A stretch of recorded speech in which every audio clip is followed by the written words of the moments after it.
back in the summer of '69. Whoa, whoa.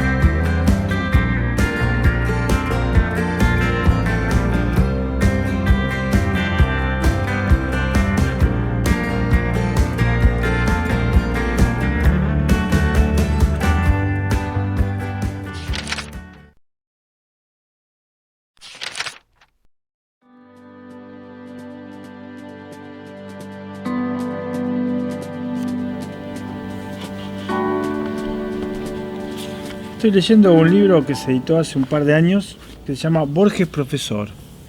Lo editaron Martín Arias y Martín Adis, dos exalumnos de los cursos de literatura inglesa que Borges daba en la Universidad de Buenos Aires. ¿Qué tiene que ver Borges con historia de campo? Bueno, tiene que ver mucho porque hay un personaje de Tres Arroyos que se llama Federico Vogelius, que era un hombre vinculado estrechamente al arte, las artes plásticas, a la literatura, a la edición de revistas, y conoció entre otros a Borges, a Sábato, a Haroldo Conti, a Eduardo Budiño Kiefer, a Eduardo Galeano y a otros tantos escritores y escritoras argentinos. Vogelius tenía una casa frente al mar en Cranmecó, una casa que estaba en vecindad con la casa de Fanny Scow, con quien hablamos en el programa anterior. En este programa vamos a seguir charlando con Fanny, pero de Federico Vogelius. También vamos a conversar con Estela Gil, que tiene la virtud, el privilegio o la suerte, o mejor dicho, en mi caso, que tengo la virtud, el privilegio y la suerte de ser su hijo, y nos va a contar también de la vida de Federico Vogelius. Tras la muerte de Vogelius, en el año 96, si mal no recuerdo, todo el lote de libros que él tenía fue rematado. El volumen de su biblioteca era más de 40.000 libros. Imagínense 40.000 libros lo que significan. Además tenía primeras ediciones, libros raros y curiosos, libros de viajeros en la época de las colonias, libros con firmas especiales, que en todo lo que significa el mercado de artes y antigüedades, sobre todo literaria, tienen un enorme valor. Federico Vogelius nació en Tres Arroyos en 1920 y sobre él va a tratar este programa.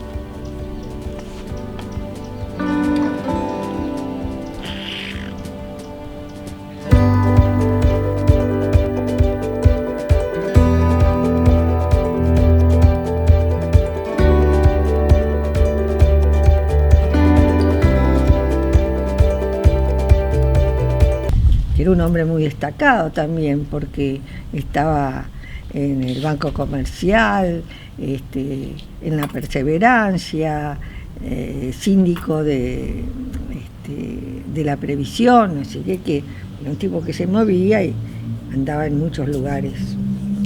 Vivía ahí en la calle frente a la Plaza San Martín, donde también vivía Gomila, mira vos, ¿no? Ahí vivía la familia de Fico Vogelius, ¿no? En la calle Betolaza hoy día, ¿no? Y bueno, y entonces acá se lo conoce, algunos lo quieren, otros no lo quieren, algunos lo critican y otros lo alaban, ¿viste? Como en todas las cuestiones. Pero, por ejemplo, acá si empezamos por el lado de Tres Arroyos, en Tres Arroyos él tuvo un rol importante porque él donó 30 obras, ¿no?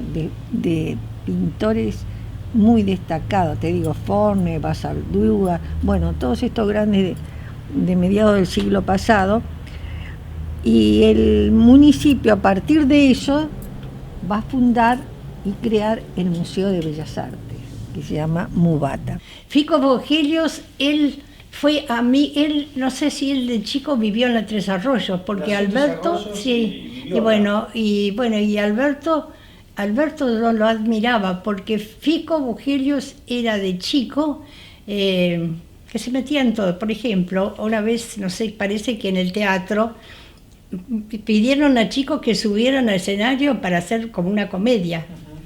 Y Fico subió. O sea que Y Alberto, una envidia, porque él no se animó a subir al escenario. El pedido de que la sala donde iba a estar la obra que él donó, se llamaba Manuel Bogelius, en homenaje a su padre. ¿Sigue llamando así o...? No sé ahora, no sé ahora porque, viste, hubo muchos cambios, hubo épocas en que estuvo cerrado el museo, ahora está cerrado de nuevo por refacción y va a llevar tiempo. El creador y dueño de la revista Crisis, que en los años 70 y mucho más aún fue una de las mejores revistas culturales que tuvo la Argentina. No tenía plata al principio, pero él tenía una obra de Chagall, la vendió y con esa plata que consiguió empezó con la revista Crisis, porque escribían Borges, Haroldo Conti, qué sé yo, todos los grandes de esa época escribían en esa revista, ¿no? Que además tenía ilustraciones, estaba Hermenegildo Sabat con sus dibujos, y bueno, era un poco contestataria porque resulta que se fundó el 73, pero el 24 de marzo del 76 comenzaron las amenazas. Incluso hay una parte en la última revista de esta etapa donde hay una hoja completa con firma de personas de Tres Arroyos donde piden que no se los persiga y no se los siga. El padre tenía uno de los 9 chalets. Ahora después tiene la casa de al lado, que en esa casa de al lado venían todos los grandes personajes, entre ellos vino el uruguayo que escribió cuentos de días y noches de amor y de guerra. Y entonces en uno de los capítulos, comienza a hablar del mar de Claromecó. Por eso la asociación de Fico con todo esto, con el paisaje, con el mar y con estos personajes que venían acá. Y habla de Cristian. Cristian era un individuo que era un dinamarqués que vivía lejano. Es un mito en Tres Arroyos. El salto de Cristian. El salto de Cristian. Pero allí había muchos que yo, ¿sabes qué? Ya hace tantos años que ya muchos no me acuerdo. Pero Haroldo Conti sí, porque él venía todos los días a mi casa. Y ahí veías... Porque tal vez fue la primera dinamarquesa que conoció, digamos, la primera, ¿no? que le parecía... Sí, porque me preguntaba siempre por mi vida, por esto, aquello.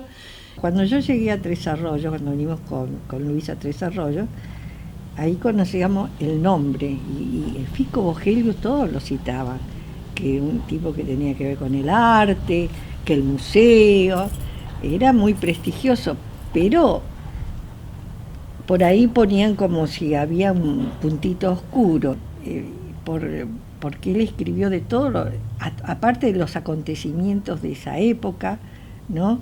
De Velasco Alvarado en el Perú, de Fidel Castro, de Allende, y todos los que tenían una línea revolucionaria y contraria a la parte más liberal.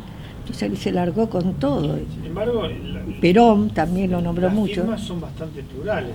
Sí, pero bueno, fue muy combatido por eso. Porque íbamos a la casa de las revistas que quedaba ahí, que ya no estaban, a los porteños, y ahí se compraban las revistas.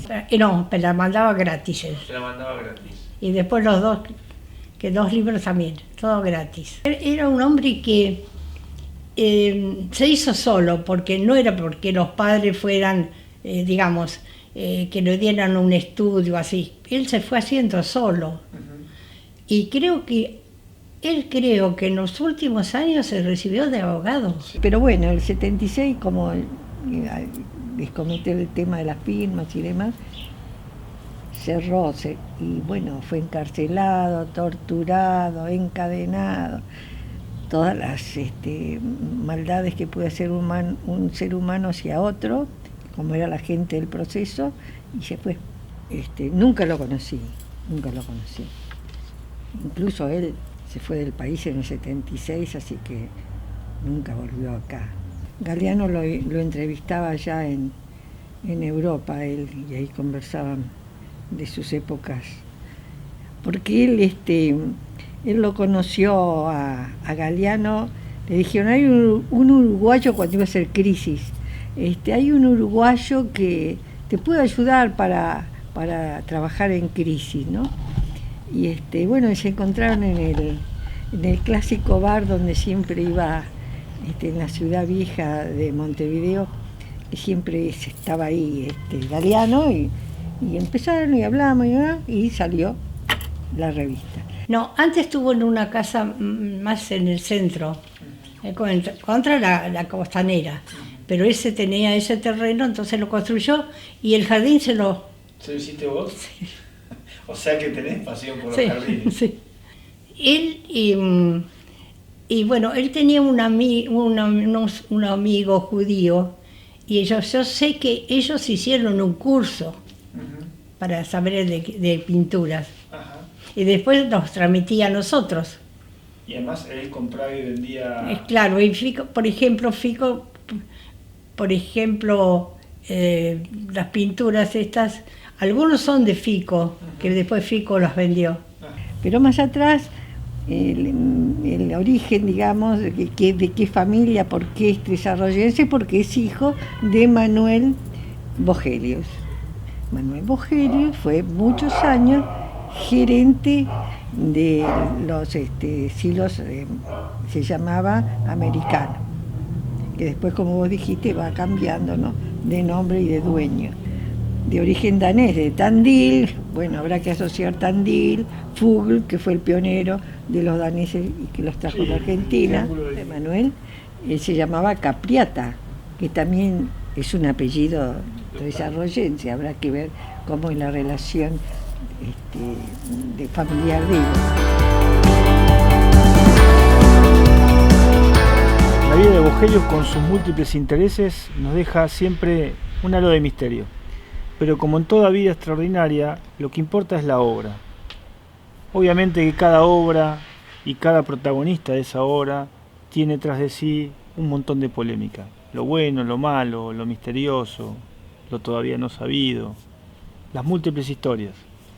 Pero, para resumir un poco qué puede dejarnos Vogelius a la ciudad, primero el impulso al Mubata, con donación de obras, y su legado a la edición de revistas y la promoción de la literatura en Argentina y en América Latina con la edición de la revista Crisis.